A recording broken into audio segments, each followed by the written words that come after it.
Now, when I talk about anxiety, fear, nervousness, and we all, Caruso said that anyone that says he's not nervous before a performance is either a liar or a fool.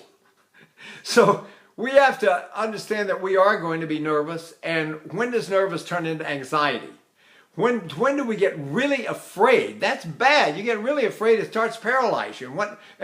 So in karate and in Eastern martial arts, they talk a lot about centering. If something terrible happens, and I say, oh no, and my center flew up to my head. Oh my God, it's terrible, right? If something is good news and I relax and say, man, I'm so glad that's over, I can relax now. What do? You go, ah. Oh.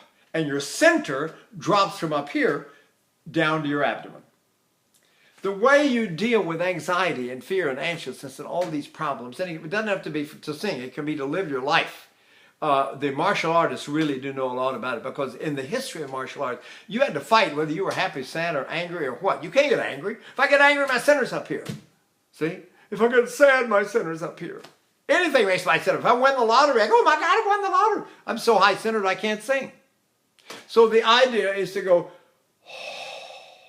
and drop your breath and let it go way down.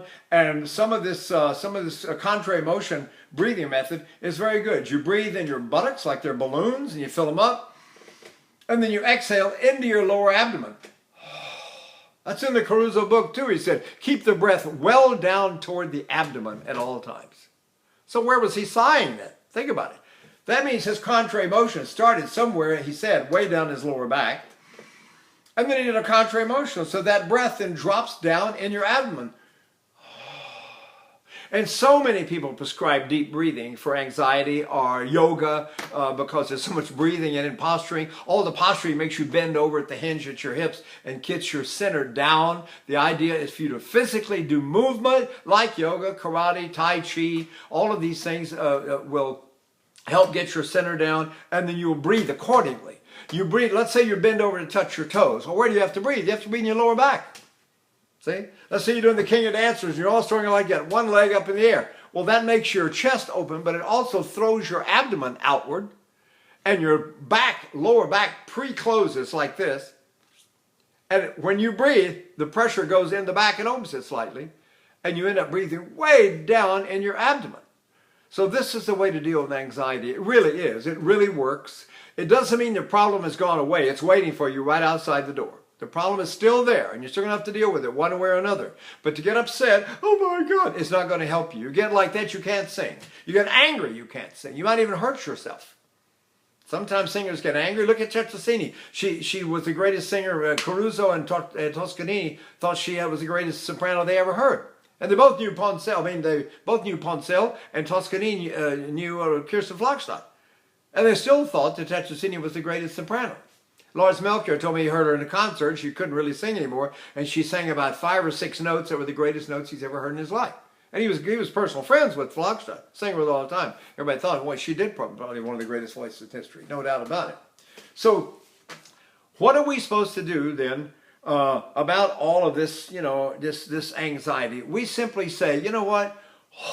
When her husband lost all of her money investing badly, and she went into a rage, and we know now it raised her center, and she didn't know how to get it back, and she couldn't sing anymore. Lawrence Tibbetts' son was killed in the war. He went into a state of grief, and he could never sing again.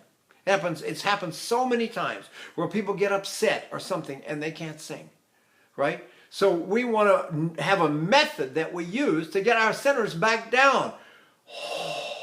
You want to be the calm one in the crowd. While everybody's flapping around going crazy, you're going, and your breath stays down and stays away from here. And when you get ready to sing, then I like for everyone to vocalize you doing yoga postures and all kinds of combination, really, some martial arts postures, some yoga postures, some kung fu postures. And the idea is that the postures help you to get your breath down. If we can get your breath down and your posture's low, you'll get low centered that day. Then your head clears up. And like I said, the problem is still outside. They're still waiting for you, right? They don't go away. They're still there. Okay, breathe.